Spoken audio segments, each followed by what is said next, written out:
Ayaw na magpapakas. Gutom ka na? Gutom na ko na tayo. Pag ganito, nasa work pa ako nito. Ganito oras. Wow. Ang dami naman ito.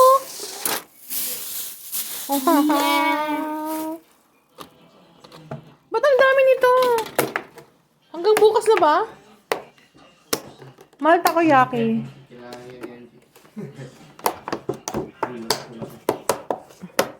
Walang ganyan sa Estevan, sabi mo? Yeah.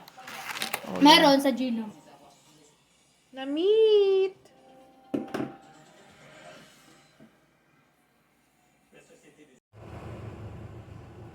Punta ka dito. G, mag-aral ka ng ano. Mag-aral. Dito na lang kayo ni Daboy mag-aral. Para isang bahay na lang tayo. Mag-aaral ka pa ba?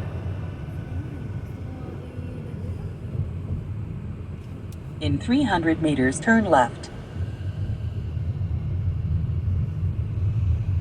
Parang nasa Ayala tayo, mahal.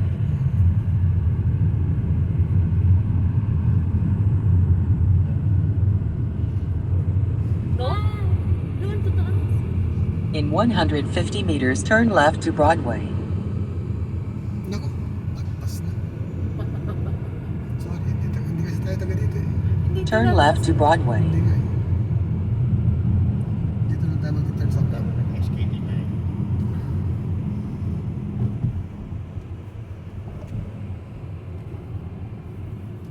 In 250 meters, turn left.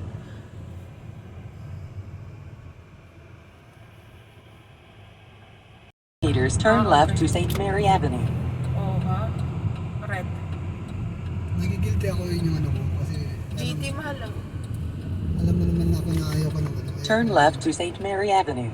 Ayaw kong nakakapag-violate ng rules. Oh, ano ka? Law-abiding citizen. Ano, Brad? Makati? Makati, Brad? Makati. Nakutin yun. Hindi naman siya binibidyoan ko, G. Pasimple na nga lang ako. Ano to? Bad trip to. Turn right to Smith Street.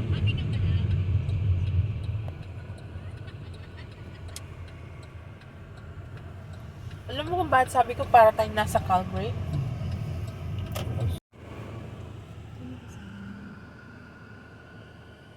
Si Jet, kausap mo?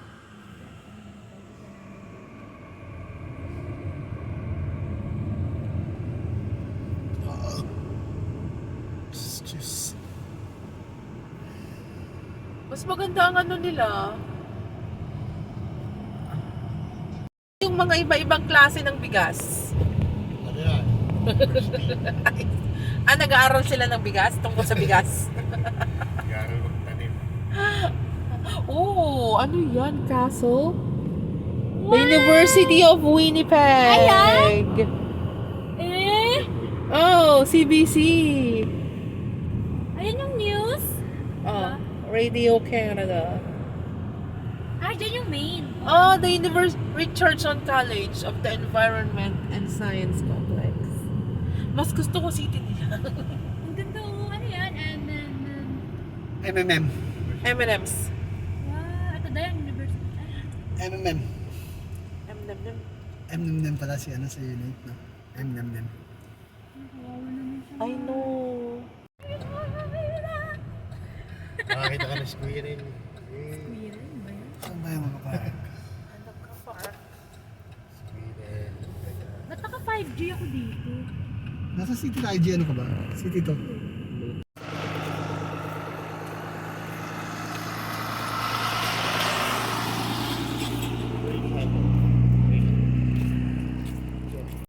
Magdi-duty na siya. May show siya mamaya. Dito, mag-entrance. Doon si Kuya. Alam niyo ba? Alam niyo ba? Ano sabi mo? Dito ba yan? Parang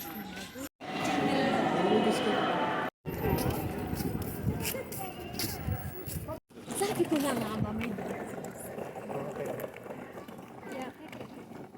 Prairie Outpost. Late yun. Prairie. Prairie pala Prairie. I know where they are. Where are they?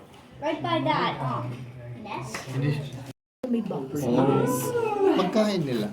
So tiny. Carnivore sila. That round. Let's go. Let's go see. Isa lang ibig sabihin yan, Marco. Ano? Alam mo sa Pilipinas, ano yung may puting kalabaw? Ay, ganun ba? Di ba? Ang laki, no? Oh my god. Nakita mo yung nakita natin sa ano? Yung muscle talaga laki, no? Sa Elk Kasi Island? Yeah, kasi wild yun. Di ba lumapit dyan? Nakaka-proud naman yan. Maligayang pagdating. Ganda ah. Hindi, ang ganda nung ano, ayun, yung seagull. Yung seal. Yung seal. Ito yung napapanood natin sa ano, dati sa GMA. Kanto. Ang ganda, oh. Naglalakad siya, Ano gagawin pag hinabol ka niyan? Ay, hindi ka na matutusok kasi yung sungay na Pag pabalik. inuntog ka niyan. Pag pinush. Oh, there's a good.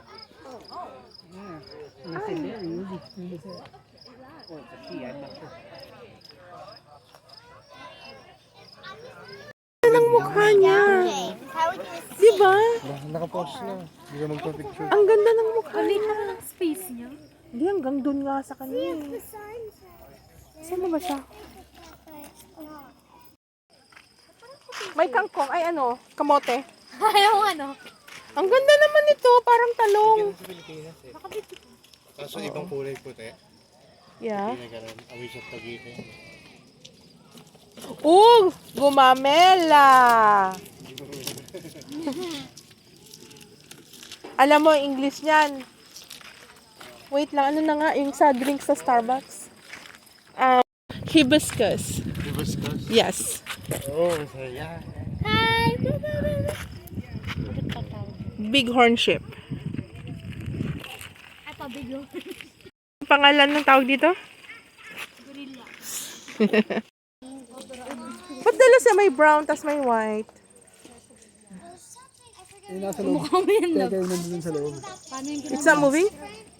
Yung nasa loob, teka yun. Ay, hindi. Totoo yan, oh. Yun, nagalaw. Hindi nagmo-move, stuffed toy lang. Hindi, nagalaw siya dito. Salamat. Api, ano yun? Nagmadigar-garaw? Tumagalaw yung tenga niya. Ayaw na. Na-sold din. Buti ba sila kayo? Donkey daw, hindi naman totoo. Hindi. Mali ang ano, siguro dati donkey ang nakalagay dyan dati. Oo. Sardinas. Sardinia. So, Italian siya. Oh, there's a squirrel. Extra show. Hindi siya natatakot sa tao. Tingnan mo. Nasanay na lang siya sa ano, sa tao. Dito may sa Calgary, yung bridge doon. Di ba may mga ano doon, maliliit na. Tintani. Sa lapitan ka nila. Pag di mo sila binigyan ng pagka, ano pag binigyan.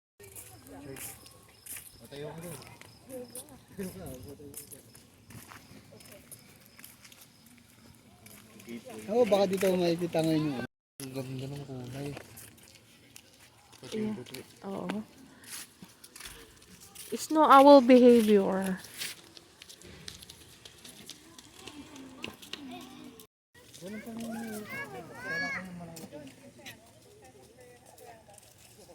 Airplane! Baba, no? Kaya banda dito. Baba. Part siya ng zoo.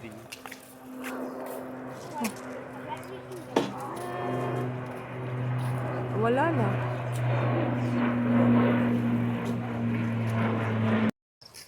Iihin mo na ako. Okay. Bonsai. Oo. Oo. Kasi pag inalis mo dyan, lalaki na. Ito naman glacier. Hudson. Ang tanong, baka pag sa ibang lugar, pag nilipat mo baka sa lalak, baka mamamatay. Mamamatay.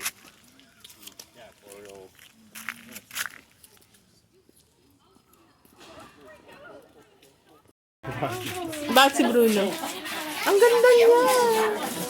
Ba't siya may supot? Sorry. Ngayon ang nag-aaral ka. Ah. Aww. Balik, balik.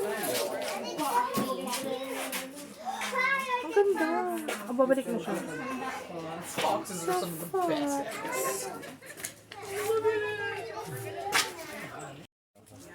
Di ba na pumunta ka doon? Ang nakikita ko. Bison pa naman. No.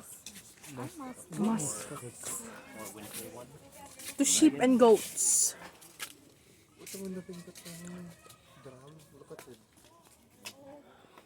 Diyan pinanganak si Simba. Oo nga, hindi siya pinanganak diyan, siya yung ginano. Diyan siya parang bininyagan. Oo. Dito pala yun yung location ng Lion King. True to life story pala siya. Pala decision. Gawa. Sinilang na!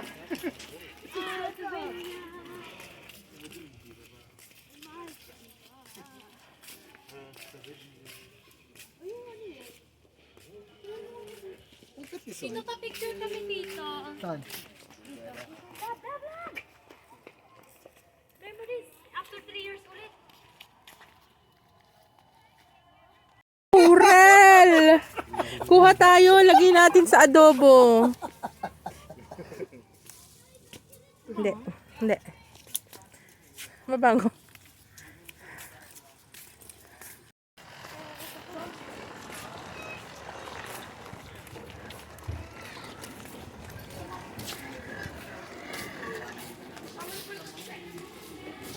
Oh, lamig ah! Para tayo na sa ano ah. Dito tayo sa...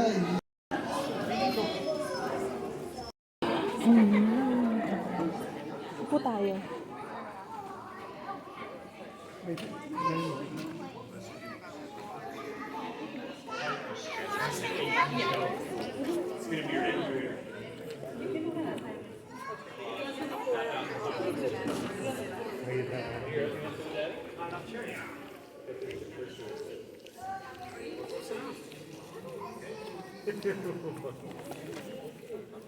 Saan ka? Now it's year 8. We have to wait until August because there was still so much ice. But now the bay opens up much earlier.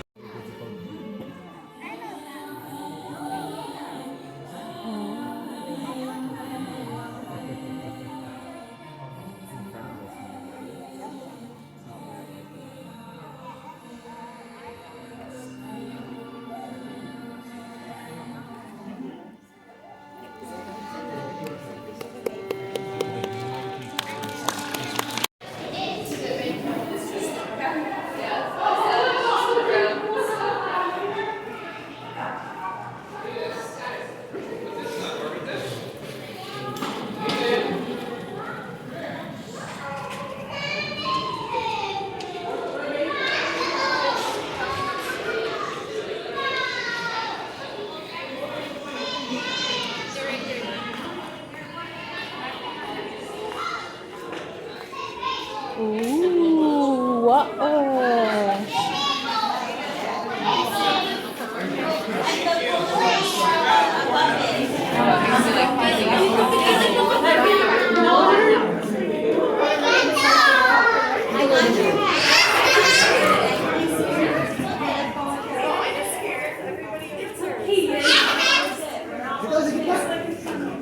Dito, palampasin niyo muna sila.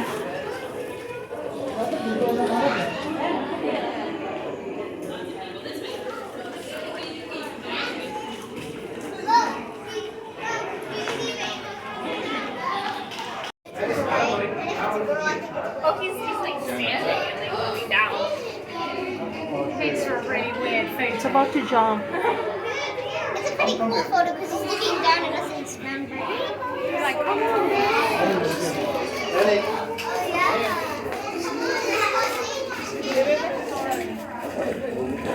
Sorry.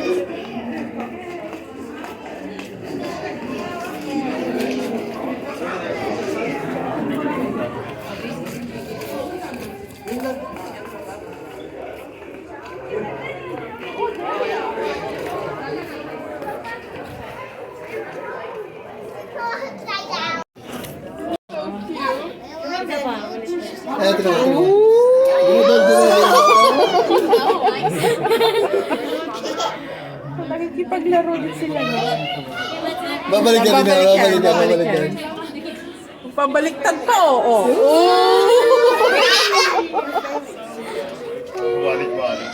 Balik ulit yan.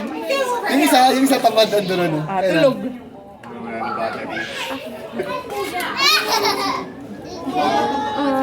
Oh, papansin.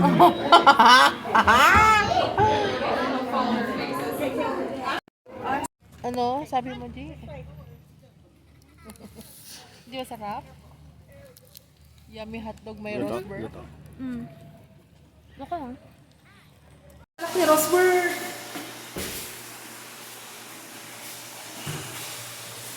Lagi na itlog ang laki. So dito lumabas si Rosberg. Di! Di! Dito lumabas si Rosberg. Oh my God, Rosberg! Oh, si Dory! Dory! Nasaan si Nemo? Dory! Hoy, Dory! Andyan ka na pala! Hinahanap ka ni ano? Ay, di ba siya?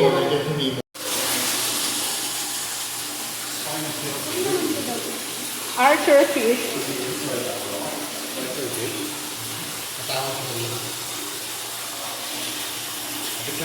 Galit na galit. Tingnan mo yung mukha niya, galit. Ang galit niya talaga, G.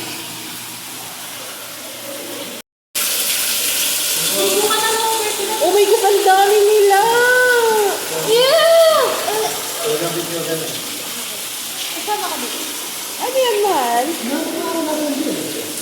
Oh. Lizard. Where? Oh. Wait, laki. Ang laki. Nandito yung mga ahas. Ano? Dito na area yung mga ahas. Fish can breathe air? No way. Ano is that? Most fish breathe by passing water through their throat.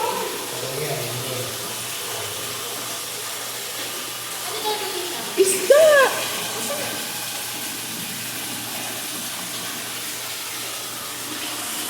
Ano? Tulog.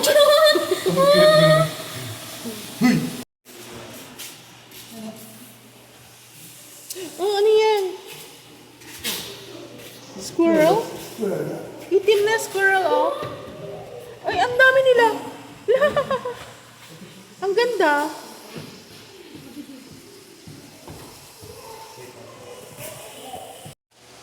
Meerkat. Oh, ang galing naman. Pumasok siya doon. Oh, look at them. Hello. Hi. Hi. Nakatingin lang siya. May movie niya. Oy. Ano? Lizard.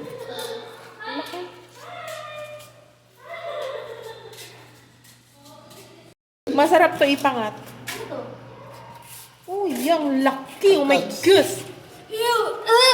Oh my God! Ano yan? Ibis. Oh, parang tahong. Tahong. Ang dami. Di ba marami rin ganito sa drumheller, mahal? Yung malalaking ipis. Kumain siya cheese. Kumakain siya cheese. Ginagawa nila dyan. Ano na lang. Parang ano na, parang kung pag malayo ka, parang... Oo, parang hindi totoo. Pero nakita ko itong umuwi eh.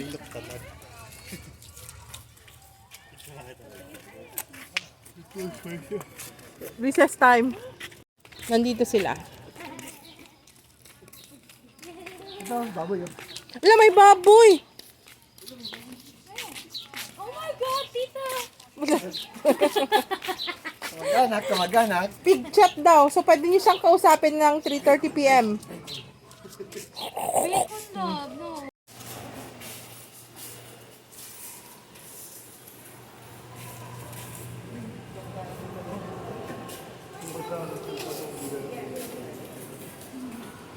Flamingo! Hindi naman flamingo ba yan? Yeah. Ay, sorry. Oh my God.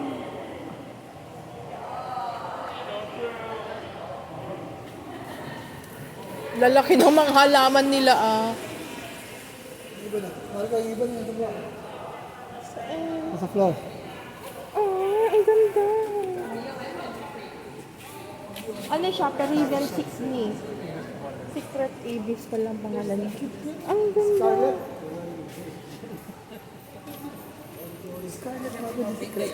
Scarlet. Ang ganda, nandun lang siya, oh. I'm sorry. You guys see the animal on the floor too? It's right here. Yeah. Oh.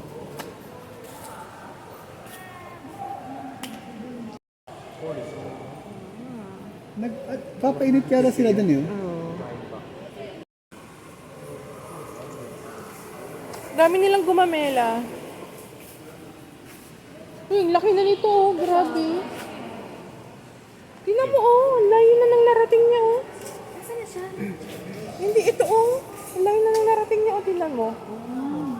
Ang laki na ng ano niya. Lapit siya mga.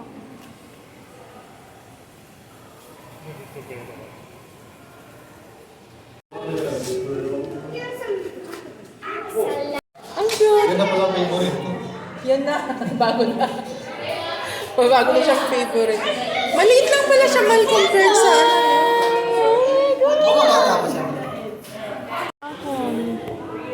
Nag-i-split din siya, mahal. Ito, ang laki. Ang laki. Di ba, yung nasa kusina namin, G, di ba ganito? Pero ganito lang kalaki. Lo, pambihira, ang laki na, no? Isang dahon lang, okay lang. Kaya, ba, ang laki.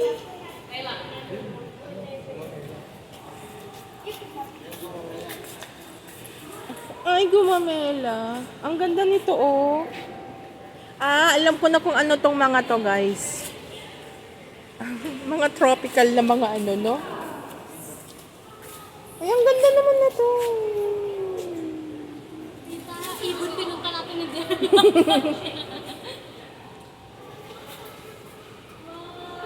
The spoonbill? Isa pa tayo, may ibon. Ay, nakaiwanay yun. Hmm? Ay, oo. May Ay, sisig nandun siya. na yung isa kanina na naglalakad din. Uh-huh. Ang ginagawa ng mga to. Nahiligo. Hindi maganda yung mga nandun. Ay, madami pala sila. Doon lang naman ang teritoryo nila sa taas. Ano ba yun? Don't touch. Okay, don't touch daw. Kasi sa Pilipinas may narin, dami lagi.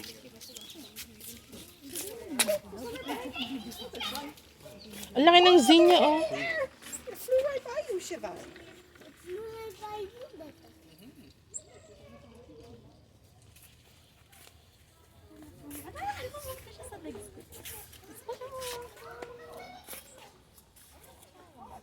Ganda naman niya dyan, mahal. Nandun siya, oh. You wanna see my picture? Ha? Nice.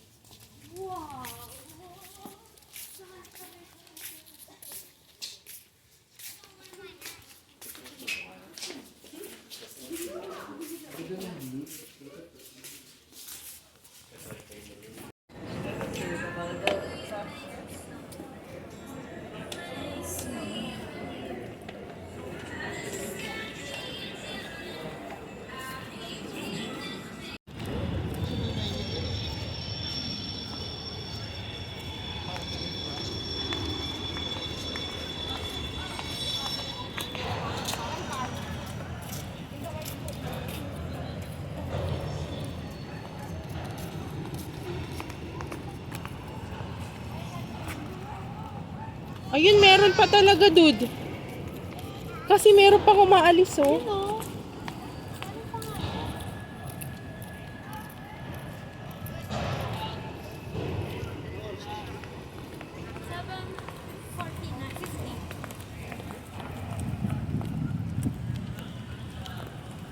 Like thousands of years, right? The way that they farmed was called the Three Sisters of Farming. So they would dig a hole, they would plant corn, beans, and squash in the same hole. So they would put all three in the same hole, and then the corn would grow first, so germinate first. And then the piece would like and the climb peas- around it. Yeah, and then the piece would have a space to go around it.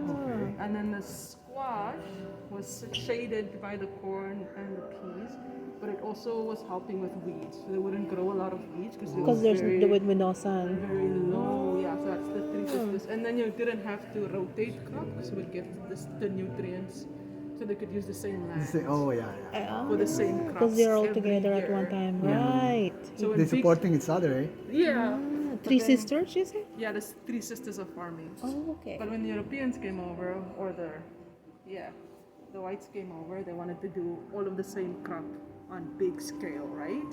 But then they realized, oh, so now I can't just do corn year after year, so I have to do corn, and then I have to do peas, and then I have to do That's something when else, the right? crop rotation came. Where the indigenous people did the three sisters of farming, and it kept the soil going. And more healthier that way. Yeah. Right. It wasn't necessarily big scale, but Yeah. that's what that means. It's cool. Yeah. Yung pinaka-top ng ano, ng corn. Oo. Di ba? Kaya... Oh. Hey.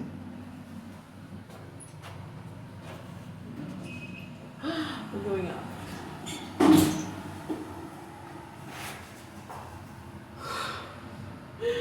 Bilis pa naman, ah.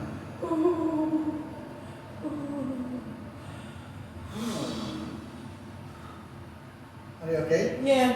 Okay. Oh my gosh.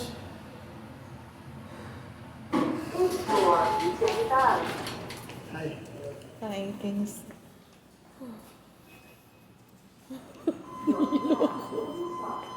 Gusto mo din tayo sabi na? Gusto mo kakita ng picture dyan?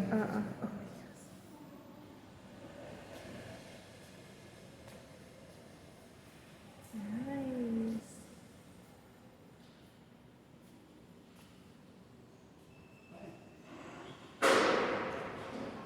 Dito pala sila nagpunta, no?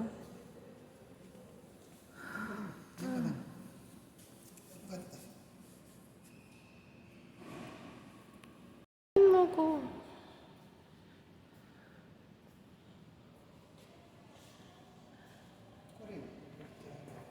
Gusto mo? Mamaya.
Nice.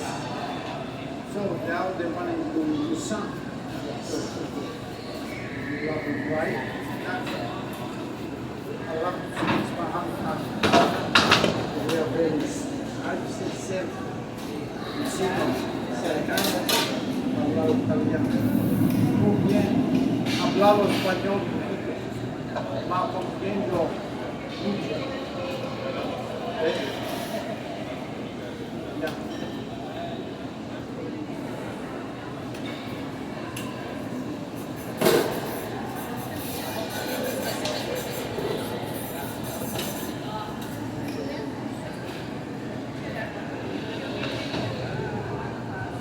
El niño hablando español. Sí. Sure. That is a good teacher. I love it. We have a place to Monday. Our place. Yeah. And here.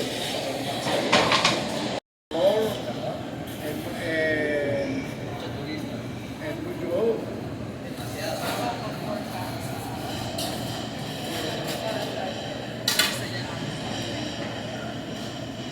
Stanley.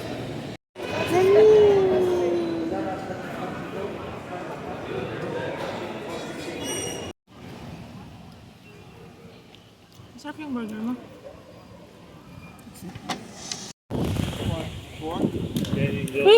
Back if you like. Thank you. Nice. Nice. Pwede ba dito? Sa driver seat. Feeling na ni Rosper. Parang ako yun ah.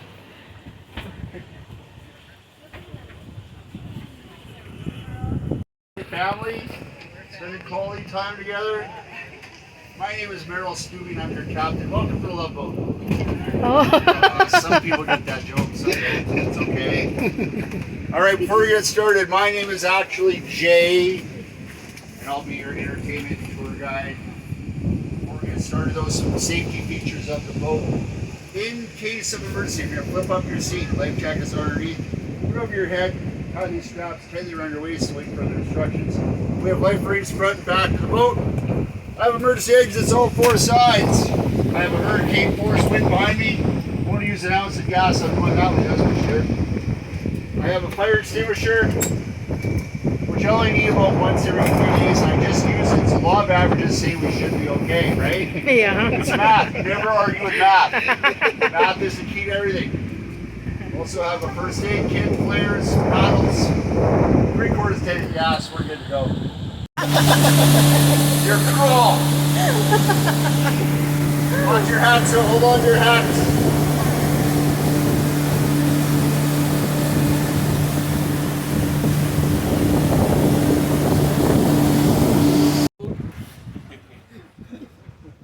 He is leafed with 24 karat gold on the outside. In his left arm, he has a bushel of wheat. That is a signifier of southern agricultural region here in the province. Probably not unlike Kipling, Saskatchewan. Well, the golden boy is facing north. He has a torch in his hand, lighting the way to northern Manitoba, where we feel the future prosperity of this province lies within the natural resources and minerals in the north. Now at the top of the stairs is another famous Manitoban. His name is Louis Riel. In 1870, he was a local politician who negotiated with Ottawa for Manitoba to join the Canadian Confederation. Canada was only 3 years old at the time in the original 4 provinces, and Manitoba became the first new province, the 5th province to join in 1870. He's also known as the father of the Métis Nation. The Métis are a vibrant Canadian culture. They're the children of an Indigenous parent and a European parent, so their children are half Indigenous, half European. And the Métis are thriving, especially in Western Canada. Hello! With music, food, dance, their own communities, and language of Michif. Michif is a combination of French and Cree. Cree is a North American Indigenous language. Now, some of you may not realize, but southern Manitoba is just coming out of the 3rd worst flood. So we are back at the fort. Tour is over. Thank you, everybody. No, thanks. No? Have more to go? I want more. All right. Encore. This is the encore. All right. A lot of people do not realize the Forts is actually a national park here in Canada and a historic site. Because for over 6,000 years, the Indigenous people of North America have been gathering and trading here at the forts. Yeah, that's what we ride, right? Just to the left of this bridge up the riverbank is a archaeological dig site. And they found thousands and thousands of artifacts, including a campfire which they dated 6,000 years old, and seashells only found on the Gulf of Mexico, and seashells only found on the British Columbia coast. Side by side layers of sediment. So that tells the historians that they came from every corner of North America, using the rivers and lakes as their highway systems. In the springtime, they would gather here, trade amongst each other, hunt. I can only imagine the deer and bison populations were in the millions. They'd harvest the local growing fruit, vegetables, berries, and then make preparations to head back to their winter communities before the freeze in the fall time. Now, 6,000 years may not seem like a long time, but the pyramids of Egypt are 4,500 years old, and we consider them ancient. Now, a lot of people always ask, why is Winnipeg here? We always say it's a train town or the rivers, two rivers meeting. We're finding out now through archaeology that the history, Winnipeg has been here for thousands of years. It's always been a place, a natural gathering place, a natural place of trade and commerce, a natural place to feed your family, so to speak, with the natural amenities that are on the land here. Continent, ang Winnipeg. Winnipeg means muddy water or dirty water in Cree. Who's to say that's not what they called it 6,000 years ago? Now, the young man in the front just pointed out where the two rivers are meeting here. The Assiniboine is lighter, the red is darker. We're just going over where the two rivers meet right now. You look behind, you can kind of see the line here. Kita mo ba? I cannot. Yeah. Oh, yeah. Oo nga, mas lighter That na bridge, so completed in 1885. Understand at that time, the railway had come to Winnipeg already. Before the railway, how Winnipeg grew was by steamship. It would go up and down the Red to the United States and back, Fargo, Grand Forks. So the rules were that every bridge had to be a lift bridge to allow the steamships to go through. But that bridge was built when the steamships were on the way out. Like, when the railway came, the steamships ended almost immediately. They're cumbersome, slow. But the rule was you had to build a lift bridge. That bridge was opened once for public display in 1885 and has never been opened since. Okay. Kaya pala nandun yung steam, yung steam engine, kung saan nakaproxy What bubuta does it siya. cost any government to build and use this bridge? Sorry. Well, probably you, but I'll take the blame for it. That's kind of captain I am. Eventually this water heads into the Hudson Bay and Arctic Ocean. It's a south and north flowing river. Winnipeg will never have clear blue water. These rivers cut through the farmlands of North America. The Red River gets its name from the red clay that it carries. There is a lot of sediment. You can't imagine the billions and billions of tons of sediment that these rivers carry. On the shoreline, on these walkways where those people are alone, this year, some places were 4 feet thick from one flood this spring here. Sediment being deposited just over a few months period of time, couple of months period of time. So you can imagine how much sediment is being carried along. All right, we're going to check out a couple of the most famous buildings in Winnipeg.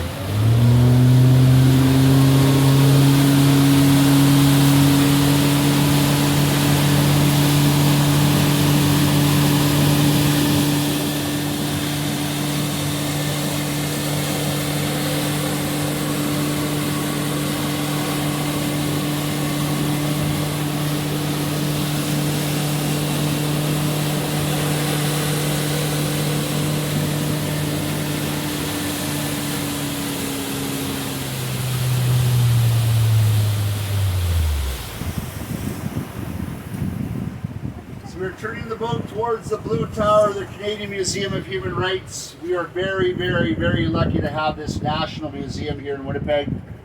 The only one to be constructed outside the Ottawa-Gatineau capital region. It is truly one of the most beautiful buildings of the 21st century. Now, as beautiful as that building is inside and out, the contents are difficult though. They're around human rights violations. So how badly humans can, will, and still do treat each other. But the museum is set to take you on a journey. You start off in the basement, it's very dark, there's no windows. You work your way up to the top, the Tower of Hope, where you're surrounded by light. So it's a human journey of darkness into light. There's an Amber Alert going on right now, I hear. Yeah. Is it? Oh. Well, just how badly humans can treat each other, right? That's what we're talking about. But it's a human journey of darkness into light. Who's been to the museum? Anybody yet? Yeah, it's truly spectacular. If you have a chance, but it teaches you a lot about what we can do with each other. But if you have a chance to visit from Alberta or everywhere in between, go for a day. It's truly a remarkable, you have a world-class museum at your fingertips here. And there's a lot of hidden messages in the architecture. The curved glass that make up the body of the museum, those are the folded wings of a dove. The dove is a bird of hope and peace. So they like flow? That is Winnipeg's greatest mistake.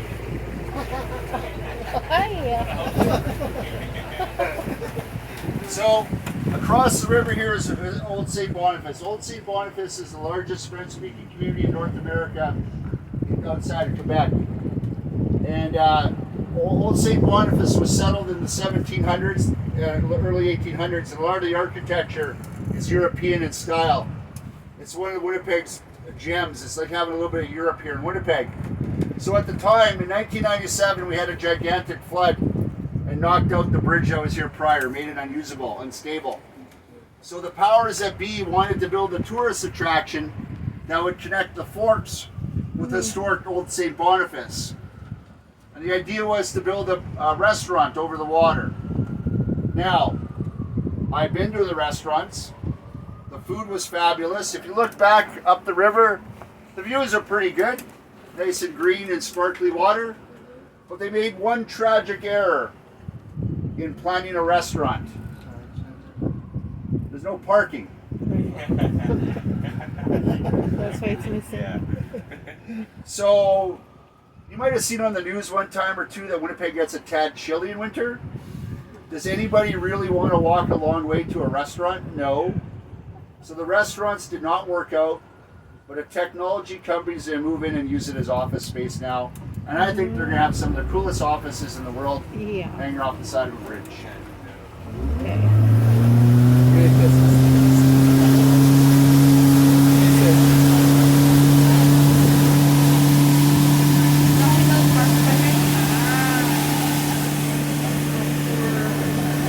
National storage site.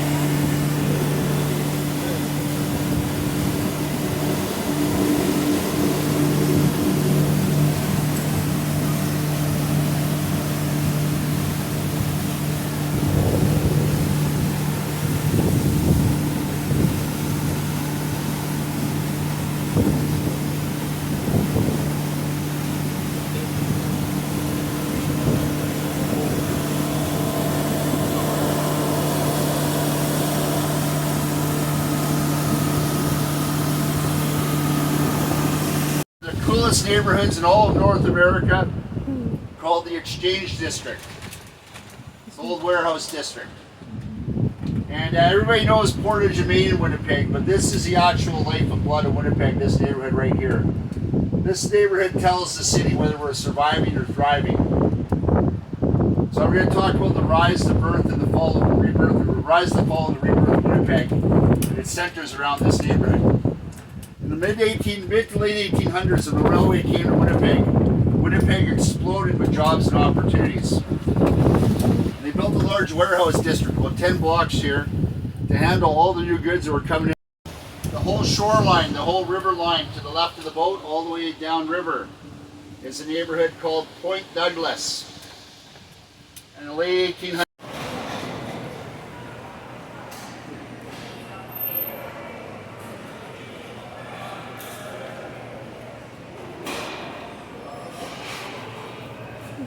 Can we go here?